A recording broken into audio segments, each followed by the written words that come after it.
Bien, amigos, no sabemos si exactamente nuestro invitado es la persona que puede no resolver, pero diagnosticar el problema, el principal problema que hay ahora mismo aquí, que es el tránsito y el transporte de personas. Son dos cosas diferentes. Transporte de personas y tránsito en todo el país.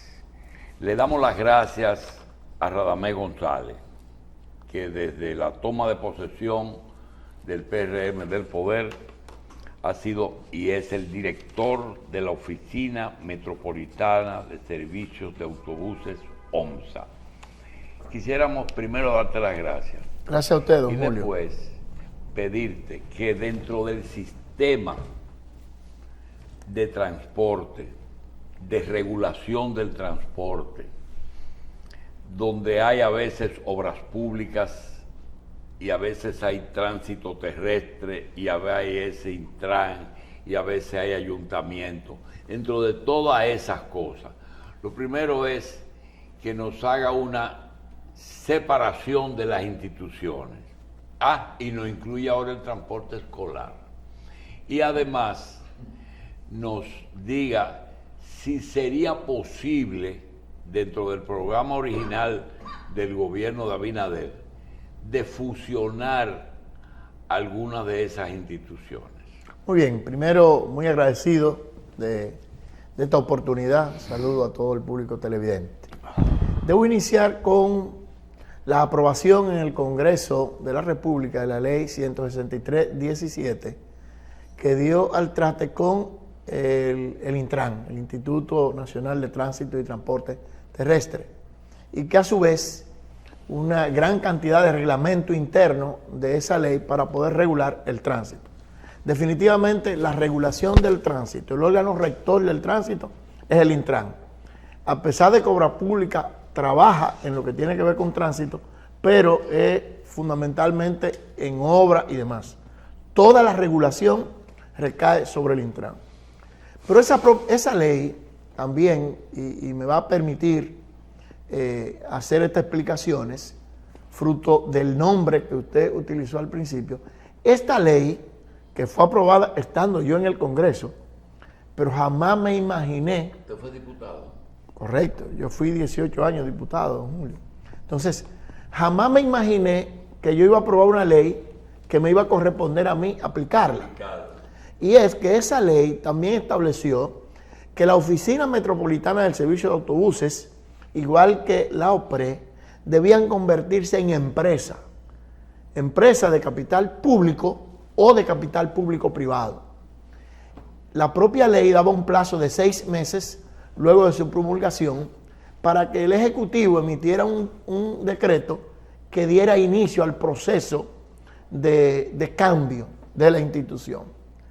Además, es sabido por todo que una ley deroga un decreto, y tanto la OPRE como la OMSA estuvieron establecidas por decreto. Pero esa ley también escribió, o el legislador escribió textualmente en la ley, que los decretos que creaban la OMSA y la OPRE quedaban derogados. En otras palabras, 6 meses después de promulgada la ley, tanto la OMSA como la OPRE quedaron en un limbo jurídico, jurídicamente no existían.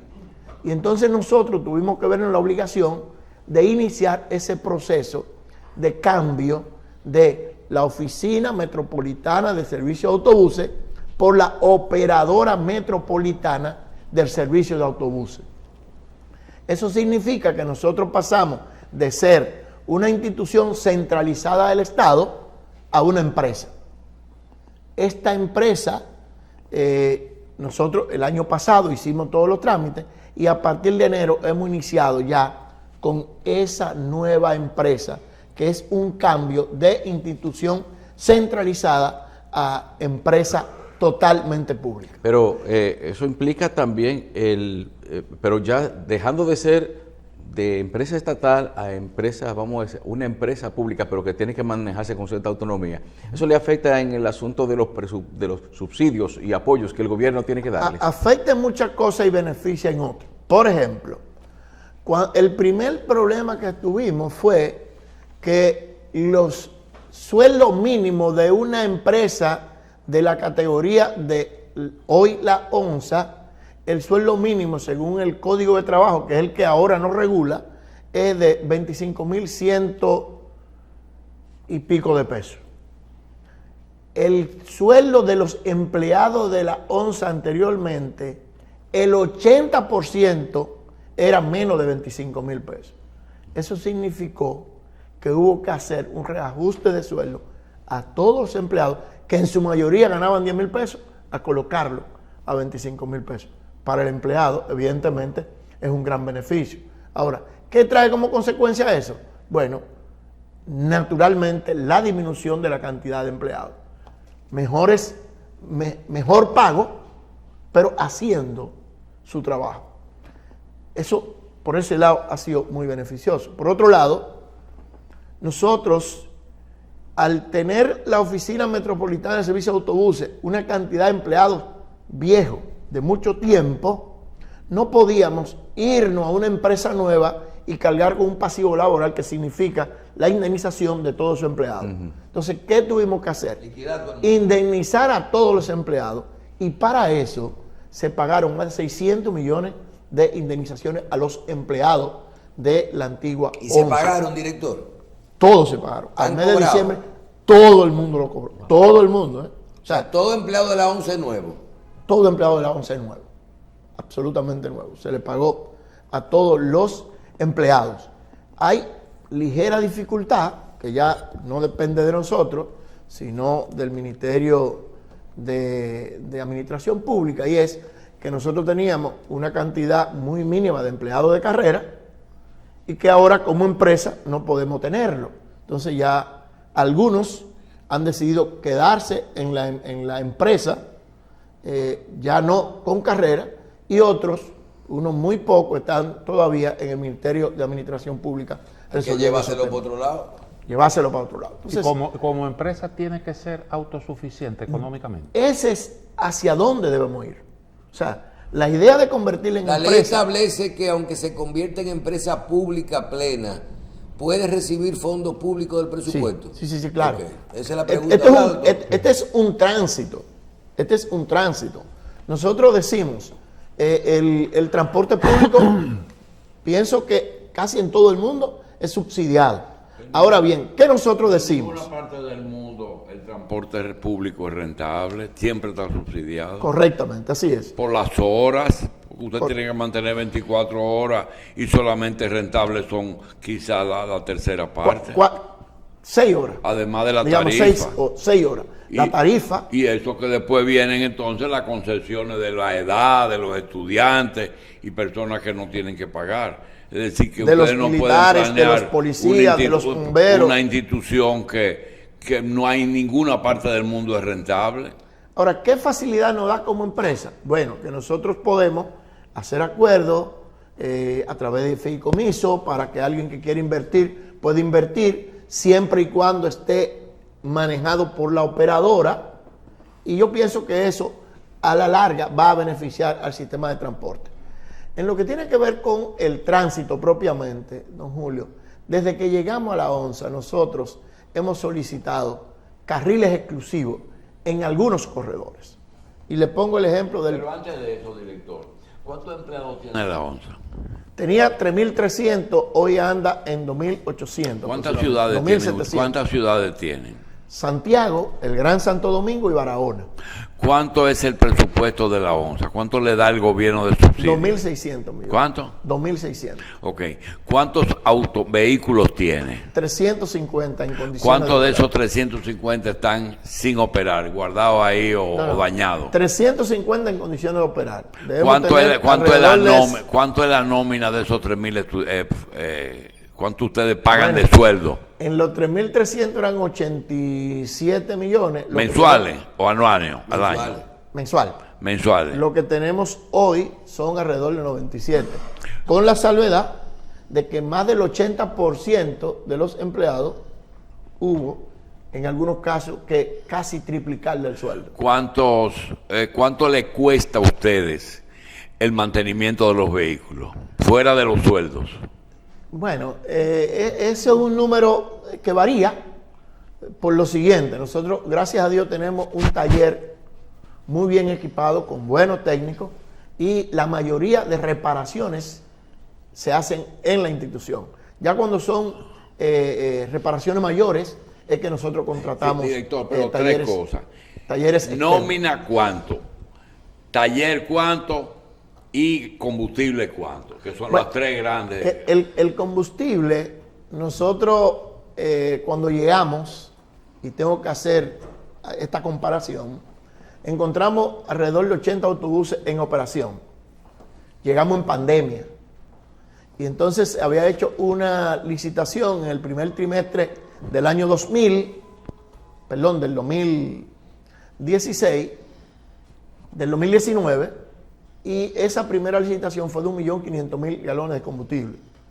Los autobuses duraron 2 meses sin salir a la calle por la pandemia, y cuando llegamos en agosto no había combustible. Bien. Nosotros hicimos una licitación inmediatamente después con alrededor de 350, 340 autobuses operando. Hicimos una licitación de 1.200.000 galones y cubrimos. ¿Siempre casi toman año. el combustible en onza o pueden tomarlo en otras bombas de gasolina? No, en onza. Bien. Nosotros licitamos combustible al granel. Ok, la última que tengo, director. Cuando se hizo la disposición de transporte escolar, ¿se consultó a la ONSA? No solo se consultó, sino se inició con la onza. El programa piloto se inició con autobuses. ¿Y por qué no de la incluyeron eso en la ONSA? Bueno, ya es una decisión que no depende de nosotros. Ahora, sí debo decirle que cuando se inició el programa, se inició con 50 autobuses que fueron preparados por la ONSA. Y digo que preparado porque la ONSA tiene un autobús que no es el autobús clásico escolar. Para eso nosotros tuvimos que transformarlo. Y se transformaron en la ONSA. Eran unos autobuses que estaban ahí, que había que, había que darle un mantenimiento. Correctamente, que prácticamente estaban, y nosotros los readecuamos. Lo primero es que los autobuses de la ONSA son verdes. Había que pintarlo de amarillo. Había que ponerle cámara de videovigilancia. Había que ponerle stop, que no lo tenían. Había que multiplicar los asientos, porque el autobús normalmente público utiliza menos asientos para que más gente pueda montar separado. Todo eso nosotros lo hicimos. Y en la actualidad, de la ONSA tenemos 75 autobuses al servicio de la movilidad escolar. La intención del señor presidente de la República ¿Esos autobuses solo se están utilizando para las escuelas? Correctamente. Solo ¿Hay para el algunos transporte escolar. autobuses tradicionales que se están usando en algunas rutas con las escuelas? No. Nosotros solo preparamos los autobuses y el Ministerio de Educación tiene un programa y un departamento. Con otras empresas que también le pueden dar Sí, servicio. claro. Igual que nosotros. La intención es que nosotros, esa flotilla de 75, la podamos aumentar a 300, 350 autobuses. Eso fue lo que discutió el señor presidente de la República junto con nosotros y junto con el Ministerio de Educación. Que una parte lo pudiera poner el sector privado y que otra parte lo pudiera poner la ONSA en el programa de movilidad escolar que se está llevando a cabo en este momento. ¿Aproximadamente cuántos pasajeros mueve diariamente la ONSA? 80.000, 85.000, 90.000. Ese es el promedio. Los lunes, los viernes son días mucho más, digamos, donde más pasajeros se montan, pero ese es el promedio más o Y en menos. el Gran Santo Domingo, ¿cuáles áreas está cubriendo actualmente la ONSA? Bueno, nosotros tenemos corredor de la 27 de febrero, que es el más importante, y debo decirle que ahorita tenía la intención de hablar del tema del carril exclusivo. Nosotros tenemos autobuses en la 27 de febrero saliendo a 5 y 7 minutos de frecuencia. Ahora, ¿qué resulta?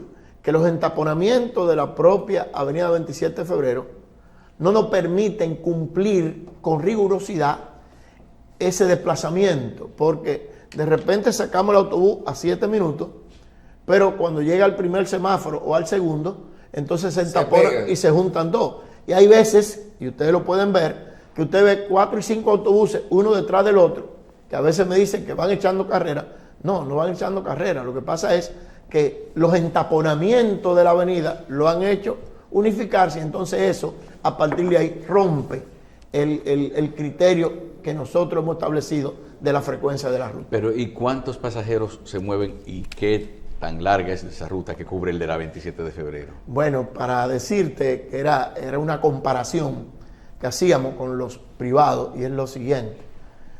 La ruta de la 27 de febrero inicia en el kilómetro 13 de la autopista Duarte, por la 27 de febrero. Casi los Alcarrizos. Correctamente. Y termina en el hipódromo. O sea, es una ruta que nadie, absolutamente nadie la hace, solo la ONSA, por 15 pesos.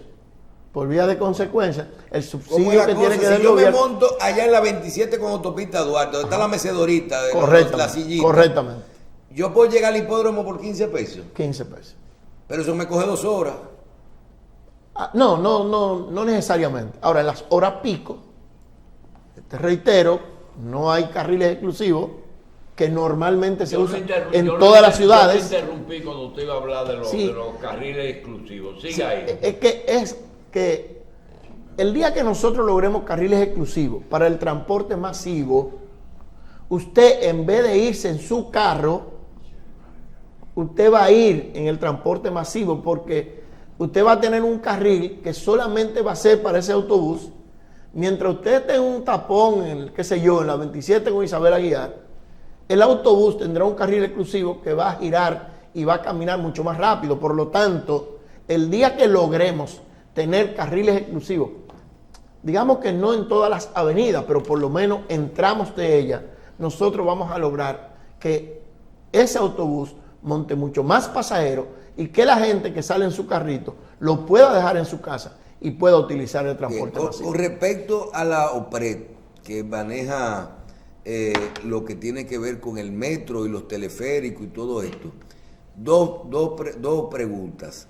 Primero, la OPRED también tendrá que convertirse en una empresa público-privada, como lo ha hecho la ONSA, si ya lo ha hecho. Y segundo, ¿están trabajando en algún momento la ONSA y la OPRED de forma, como lo establece la Ley de Transporte y Movilidad, de que en su momento tienen que funcionar como rutas alimentadoras las guaguas de la ONSA de las rutas del OPRED, del metro, por ejemplo? Correctamente, así es. Primero, decirte que la ley manda a que la OPRED se convierta en empresa. No lo en este caso, pública o público-privada. El caso de la ONSA es público. Igual que ellos. Aún ellos están trabajando en el proceso. En el caso de las rutas, déjame decirte que nosotros iniciamos con un proceso de integración de ruta que fue con el teleférico de los Alcarrizos. Nosotros tenemos una ruta que sale desde la entrada de los Alcarrizos y que llega al kilómetro 9, integrada. Y otra ruta que sale desde la entrada de los Alcarrizos por la 27 hasta el Huacalito. Y esas son integradas. ¿Qué significa integrada?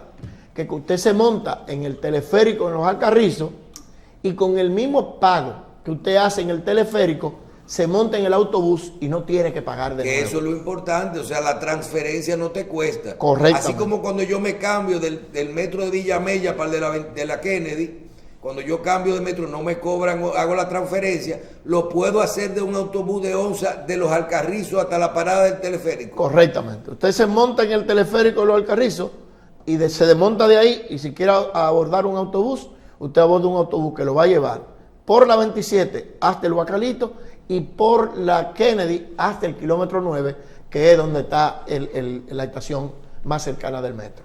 La intención que se tiene Conectarlo. y es correctamente. Ahora esa ruta se elimina cuando te lista la otra parte del metro.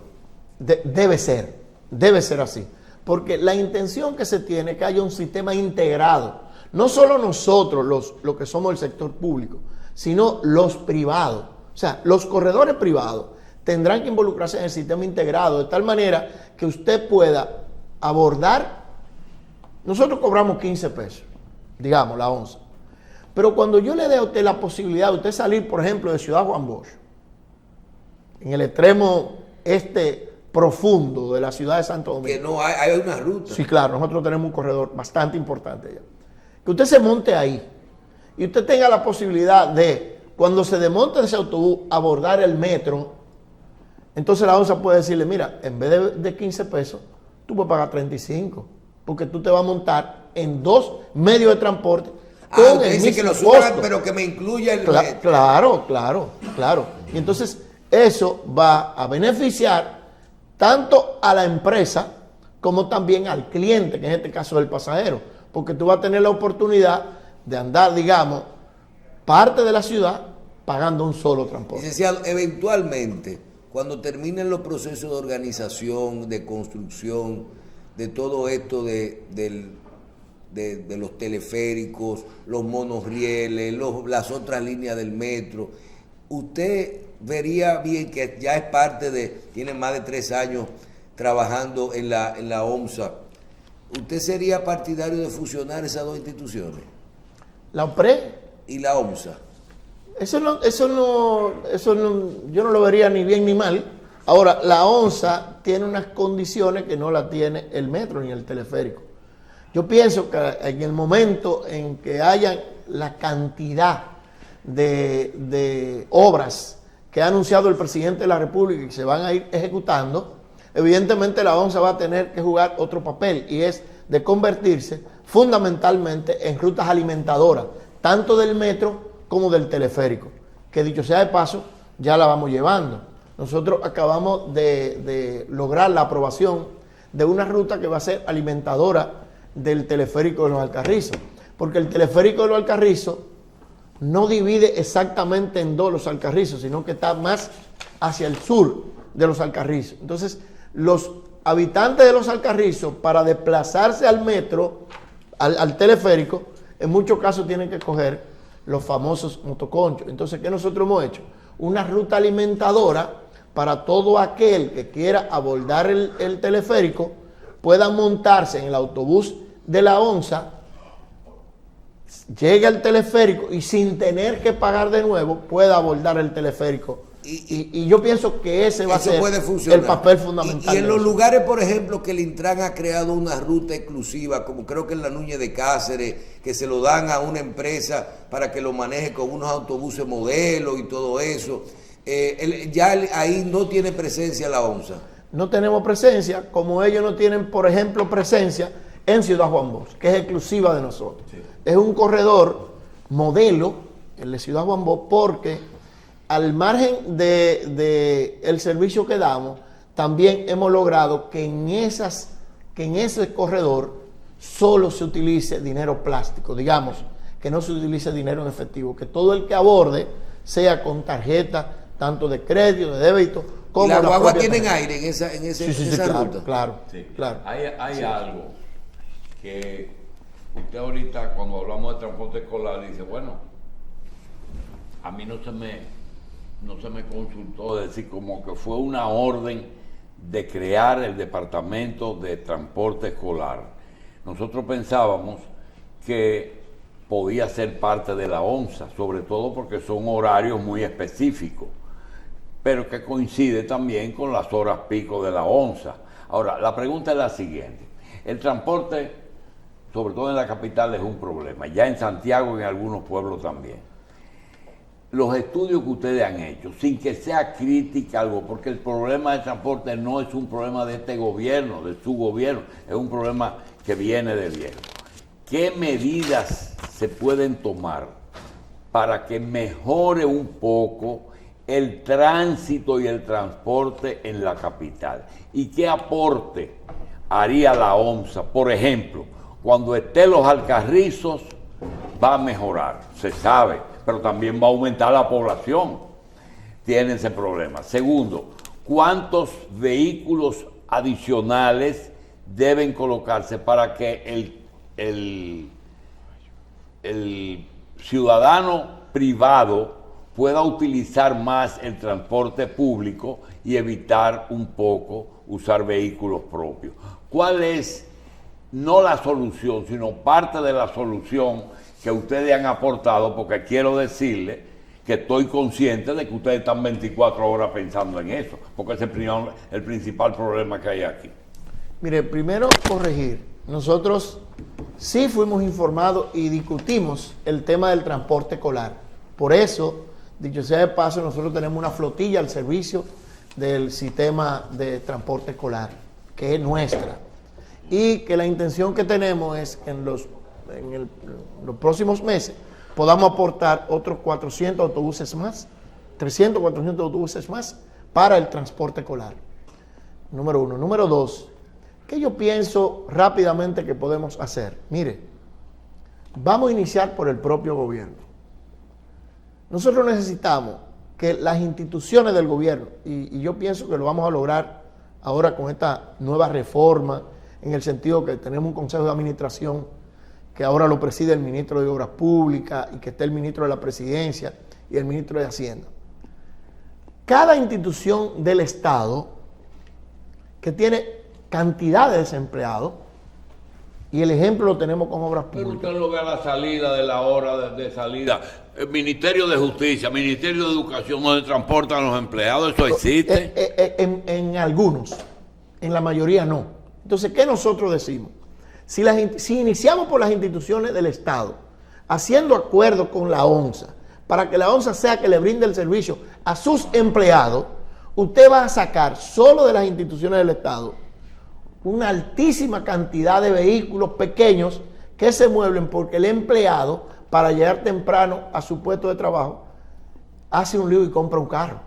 Entonces, si nosotros iniciamos un proceso en el que las instituciones del Estado, no obligado, pero casi obligado, entiendan que tienen que utilizar el transporte masivo para sus empleados, nosotros, solo con eso, vamos trabajando en la descongestión del tránsito en el Gran Santo Domingo fundamentalmente. Y yo pienso que eso, igual que rutas alimentadoras, el gran problema nuestro son las rutas alimentadoras que tienen que servirle los pasajeros tanto al metro como al teleférico. Y estamos trabajando en coordinación con el órgano rector, que es el Intran, porque hay que decir que antes la ONSA podía establecer una ruta como quisiera y donde quisiera, pero hoy no somos nosotros los que hacemos las rutas, sino que es el Intran el responsable de hacer las rutas, tanto para ONSA como para las empresas privadas. Los autobuses, el metro y el teleférico está bajo ustedes, las tres cosas. No. Nosotros solo somos ONSA, Guagua. operadora de autobuses. Pero no tienen el metro a su cargo. No. Eso es otra Y cuando administración. usted habla de rutas alimentadoras, ¿no hay una conexión entre el metro y el...? Porque Sí. yo veo en la feria guagua suya esperando la gente que salgan del metro. Esas no son nuestras, esas son del corredor privado de la Núñez de Cáceres. ¿Del corredor? Del corredor de Núñez de Cáceres, que es un corredor privado, nada que ver con la ONSA. Privado. Sí, privado. De guagua. Fíjese lo que pasa, don Julio. La ley estableció que para un sindicato operar una ruta tiene que convertirse en empresa o en cooperativa. ¿Y qué hicieron los sindicalistas? Algunos. En este caso, su amigo, el senador, que era el dueño, o más bien el presidente del sindicato de la Núñez de Cáceres, que se convirtió en empresa, sacaron los carritos del concho y establecieron esa empresa como corredor privado. Esos son los autobuses que usted ve en la feria, que son lo de la Núñez de Cáceres y por otro lado lo de la Winston Churchill. Bueno, nosotros se nos quedan muchas cosas, director, pero Muchísimas. Y la parte política lo también. Importante. No, de la política vamos a hablar porque quería preguntarle cómo incide, porque usted es un político que estaba en el Congreso, que se fue a la ONSA cuando su partido ganó. Ahora, en este proceso, yo le quiero preguntar algo que no tiene que ver con la ONSA.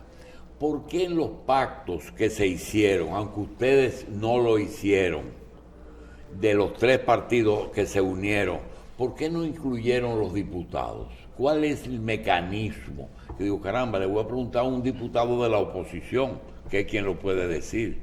Fíjate que hablan de alcaldes, de regidores y hasta de senadores, pero no te mencionan los diputados. ¿Por qué? Mire, yo pienso, aunque eso no sucede en mi partido, No, porque por la eso. alianza nuestra es general, pero desde el punto de vista de ex legislador, yo pienso que es por lo siguiente.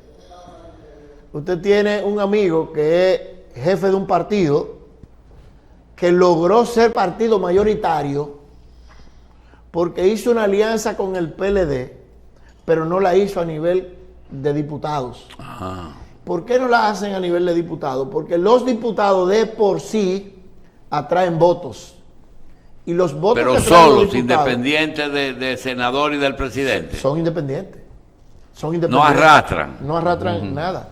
Solo a ellos. Entonces, si usted hace una boleta buena de diputados a nivel nacional, usted con eso está logrando captar votos que más adelante le pueden servir para cuando le sumen los votos de lo municipal, Bien, ya de lo entendí. presidencial y de los diputados, Bien. entonces pudiera tener el 5%. Terminamos con un regalito. ¿Qué Diputado, voy a hablar con la experiencia. Usted fue 2 veces diputado, ¿verdad? 4. Cuatro veces. La pregunta es la siguiente.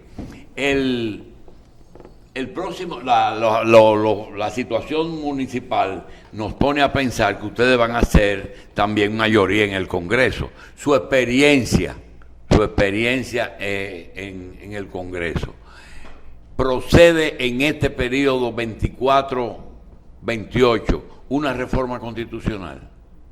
Mire, eso es un tema, digamos, altamente profundo. Yo me atrevería a apostar. Sí, porque eso no es una decisión, digamos, que se puede tomar a la ligera. Pero yo pienso que hay cosas que se pueden arreglar. Yo particularmente, al margen de la reforma constitucional, nosotros estableciéramos una reforma, yo, que no soy economista, pero sé de la necesidad que hay de una reforma fiscal, eso habría que hacerlo. Pero la constitucional, mire, don Julio, yo fui legislador con el voto preferencial, pero siento que a esta altura el voto preferencial cumplió su cometido. Y explico por qué. El Congreso, lamentablemente, a la medida que pasa el tiempo, va disminuyendo en calidad. Y eso no hay que explicarlo por qué, ni quiero meterme en eso. Yo digo que después que se aprobó la nueva ley electoral y la ley de partido político, el voto preferencial no tiene necesidad de existir. Y lo vivimos ahora por primera vez con los regidores. Entonces, la ley, la Constitución estableció el Tribunal Superior Electoral y la ley es clara. O sea, si usted va a competir en una demarcación como la mía, Santo Domingo Oeste, que tiene 7 diputados, al diputado, el partido lo único que tiene que decirle, me reservo el número tal. Inmediatamente usted acepta participar en un proceso interno, usted sabe que si quedó en ese lugar, usted se va a mover. Y eso no hay forma de cambiarlo porque ahí está el Tribunal Superior Electoral. ¿Qué quiero decir con esto? Que yo siento que nosotros sin problema pudiera trabajarse una reforma constitucional en la que nueva vez se unifiquen las elecciones y que solo se vote por el presidente, por el alcalde y por el senador, y que eso a su vez traiga como consecuencia el arrastre, en el caso de los alcaldes, a los regidores y en el caso del senador, a los diputados. Si yo digo esto en algún escenario en la Cámara de Diputados, una gran parte de los diputados van a decir que yo me estoy negando a mí mismo. Pero yo lo que pienso es, en el ejercicio económico que tiene que hacer el Estado, cuando monta unas elecciones en marzo, en febrero, y tiene que montar otras iguales en mayo, lo que significa económicamente eso para el Estado. Y yo pienso que eso pudiera verse en un próximo periodo. Bien. Muchas gracias entonces por estar con nosotros al licenciado Radamés González, director de la Oficina Metropolitana de Servicios de Autobuses, OMSA, y también gracias por compartirnos esa gran experiencia legislativa y sus opiniones en cuanto a la situación actual de las elecciones. Gracias.